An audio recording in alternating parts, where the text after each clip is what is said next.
40 से 45 साल की ये व्यक्ति को चाकू मार देता है। चाकू मारने के बाद कि एक शख्स वहां पे खत्म हो गया। अच्छा, प्रमोद साहू जिसकी उम्र 45 साल थी और सामने वाले शख्स ने जो आरोप उसको ना पहले से आके मामा को मारा है वो। अभी तो तेरा मामा कौन सा टी शर्ट कपड़ा पहना है? ये सीसीटीवी फुटेज में पूरा दर्ज है कि क्या कुछ हुआ था। वहां पर एक शख्स जो दारू लेने गया था।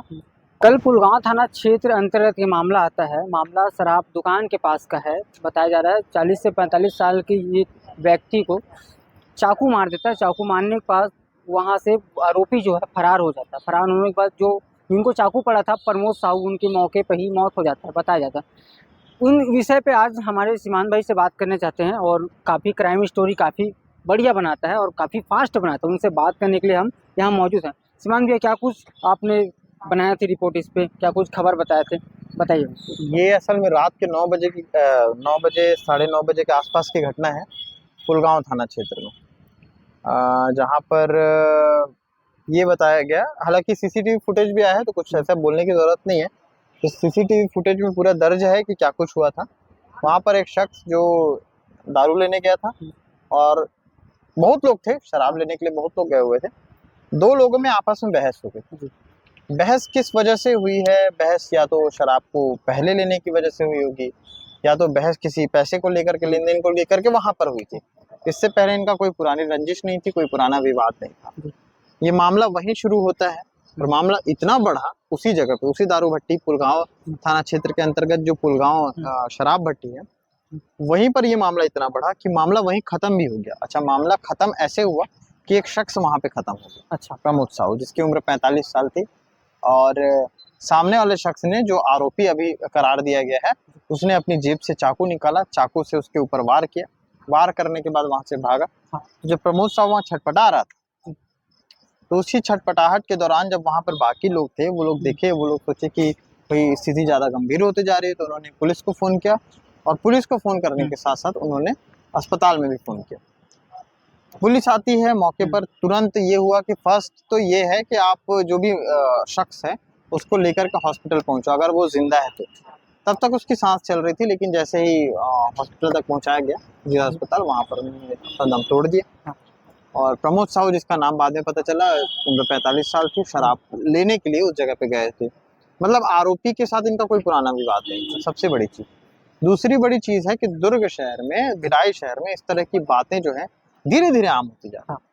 कटरबाजी, चाकूबाजी, मतलब ऐसा हो गया कि आए दिन हर आदमी, मतलब इवन ये हो गया है कि बाहर से लोग फोन करके बोल रहे हैं कि भाई तुम्हारे यहाँ, तुम्हारे शहर में इतना क्राइम कैसे बढ़ गया। तो क्राइम दिख रहा है इसलिए दिखा रहे हैं। ऐसा नहीं है कि अपने मनगढ़ंत तरीकों से कहानी बता रहे हैं। तो जो सीसीटीवी फुटेज आया है वो तो आप दिखाएंगे।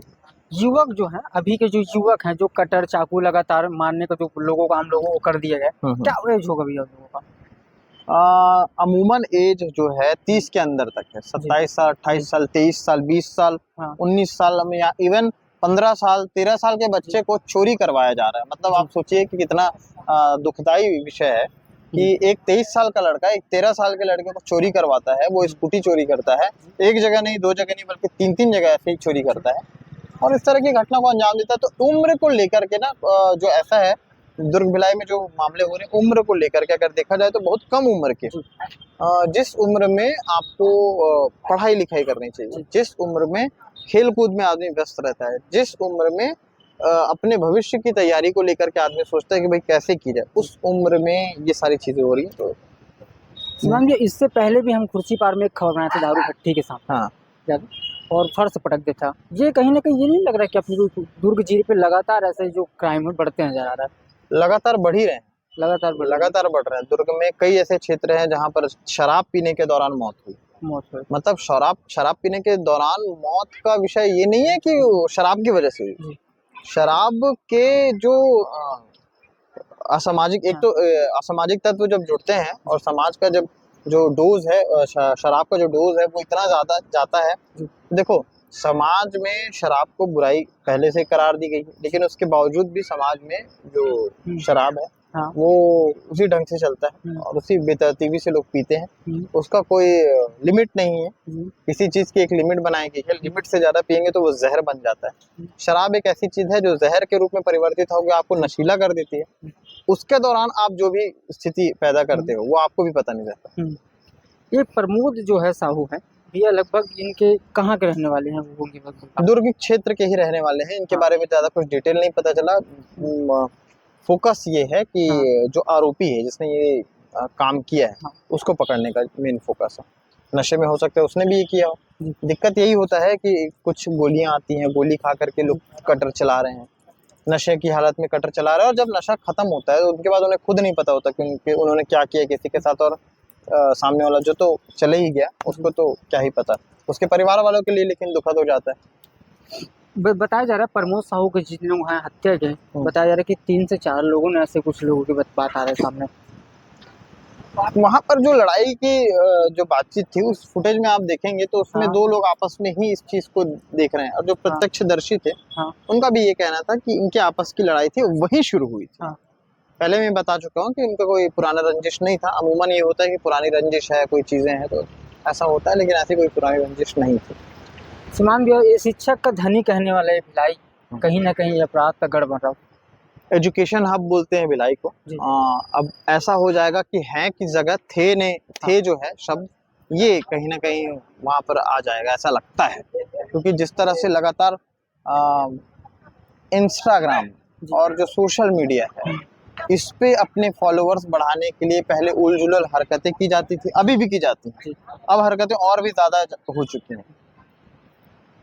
भिलाई से रिलेटेड मैं अभी सबसे बड़ी चीज ये कह रहा हूँ कि भिलाई नाम से ऐसे कई इंस्टाग्राम पेजेस हैं जो ऊट पटांग हरकतें कर रहे हैं भिलाई शहर में, और वो सोच रहे हैं कि उससे उनकी पॉपुलैरिटी बढ़ेगी, उन्हें लोग देखेंगे, उन्हें शेयर करेंगे। लेकिन उनको ये ध्यान रखना चाहिए कि आप अपने ही शहर की बेइज्जती कर रहे हैं। कोई शख्स है, ठीक है, आपको गर्मी लग रही है, आप मैं ये नहीं कह रहा हूँ कि कंटेंट क्रिएटर अलग होता है, कंटेंट बनाने का काम अलग होता है। कोई शख्स कहीं भी नहा रहा है, आप एजुकेशन हब बोलते हैं, तो आप कहीं बाहर जाएंगे तो जब बोलेंगे कि एजुकेशन हब भिलाई है, तो जब वो भिलाई सर्च करेगा तो आज की डेट में क्राइम का रेशियो जो निकालेगा तो पता चलेगा कि आपका भिलाई कितना एजुकेशन हब। एजुकेशन हब बोलना और एजुकेशन हब बनाना बहुत अंतर है। बनाने वाले ने बनाया है, बिगाड़ने वाले बिगाड़ रहे हैं। अब बनाने वालों को सोचना है कि इसे बिगड़ने से कैसे रोकना है। कहीं ना कहीं जैसे ये आरोपी हैं जिन लोगों ने कटर चाकू को लगातार चला रहे हैं, लोगों को कहीं ना कहीं सीमान भैया अंकुश लगाने की जरूरत लग रहा है। पुलिस लगाएगी जी, पुलिस लगाएगी, क्योंकि लगातार ऐसे क्राइम तो बढ़ते पुलिस नजर आ रहे लगाएगी। हैं। पुलिस के अलावा और कोई कुछ नहीं कर सकता। सामाजिक संगठनों को भी सोचना पड़ेगा जो बार बार ये कहते हैं, मतलब सिर्फ त्योहारों में निकलते हैं, सिर्फ महापुरुषों के ऐतिहासिक कुछ ऐसा कार्यक्रम तब निकलते हैं, उनको भी सोचना पड़ेगा।